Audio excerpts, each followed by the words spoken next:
কোরবানির ঈদের দিন বিড়ালরা কোথায় যায়, কেন দেখা যায় না তাদের, কোথায় গায়েব হয়ে যায় অত্র এলাকার বিড়াল? এছাড়াও পৃথিবীর মধ্যে কোন জাতি বিড়ালকে কোরবানি দিয়ে থাকে? এছাড়াও বিড়াল কিভাবে ভূমিকম্পের আগাম বার্তা বুঝতে পারে এবং তার মালিককে রক্ষা করে? এছাড়াও যারা বিড়াল পালন করে তারা কিভাবে ব্রেইন স্ট্রোকের হাত থেকে বেঁচে যায় তা কি আপনার জানা আছে? এমনকি রাসূলুল্লাহ সাল্লাল্লাহু আলাইহি ওয়াসাল্লাম আজ থেকে 1400 বছর আগে এই বিড়াল সম্পর্কে কি বলে গিয়েছিলেন সেটা কি আপনার জানা আছে? প্রিয় দর্শক, আজকের এই ভিডিওটি অতীব গুরুত্বপূর্ণ হতে চলেছে।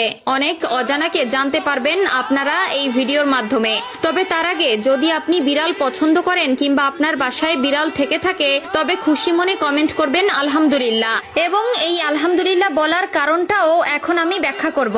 প্রিয় দর্শক, আমরা সকলেই জানি প্রিয় নবী সাল্লাল্লাহু আলাইহি ওয়াসাল্লাম বিড়াল ভালোবাসতেন।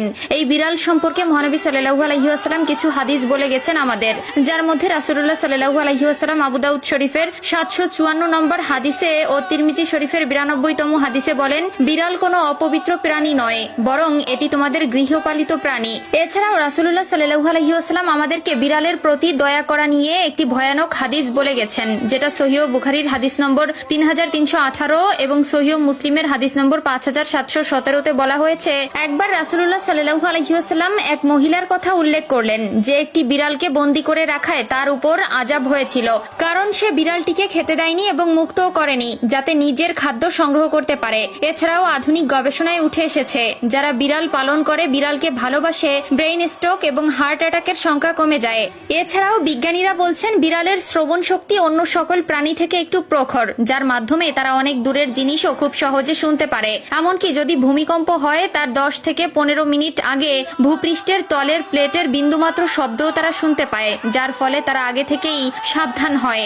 আধুনিক বিজ্ঞান গবেষণা করে আরো পেয়েছে যে যারা অল্পতেই নেগেটিভ মাইন্ডেড হয়ে পড়ে তাদের সামনে যদি সেই সময় কোনো বিড়াল ছেড়ে দেওয়া হয় কিংবা সেই ব্যক্তির পোষা বিড়াল থেকে থাকে তবে সেই বিড়ালের দিকে তাকালেই নেগেটিভিটি কেটে যায়। এছাড়াও যারা কালো জাদু করে বা কালো জাদু অধ্যয়নরত অবস্থায় থাকে তারা তাদের এই শক্তিকে বৃদ্ধি করার জন্য কালো রঙের কোনো বিড়াল পেলেই সেটি কোরবানি করে দেয়। তাদের বিশ্বাস এটি কালো জাদুকে আরো প্রখর করে তোলে এবং কোরবানির ঈদের দিন তেমন একটি বিড়াল দেখা যায় না। এর কারণ হলো বৈজ্ঞানিক গবেষণায় উঠে এসেছে যে বিড়ালের খাদ্য হজম শক্তি কম থাকায় আঁশ জাতীয় খাদ্য হজমে বেগ পেতে হয়, যার ফলে কোরবানির ঈদের কয়েকদিন মাছ মাংসের হাড়গোড় এমনকি মাংস অত্যাধিক পরিমাণে খাবার ফলে তাদের বমি সহ বদ হজম হয় এবং তখন তাদের কাঁচা সবুজ ঘাস খাওয়ার প্রয়োজন পড়ে, যার ফলে তারা লোকালয় ছেড়ে নির্জন এলাকায় ঢুকে ঘাস খায় এবং বিশ্রাম নেয়। তাই প্রিয় দর্শক, বিড়ালের এত গুণাগুণ জানার পরেও যদি কেউ বিড়ালকে ঘৃণা করে তবে সে মূর্খ ছাড়া আর কিছু নয়। তাই তাদের বিড়াল পছন্দের বা যাদের বাসায় বিড়াল আছে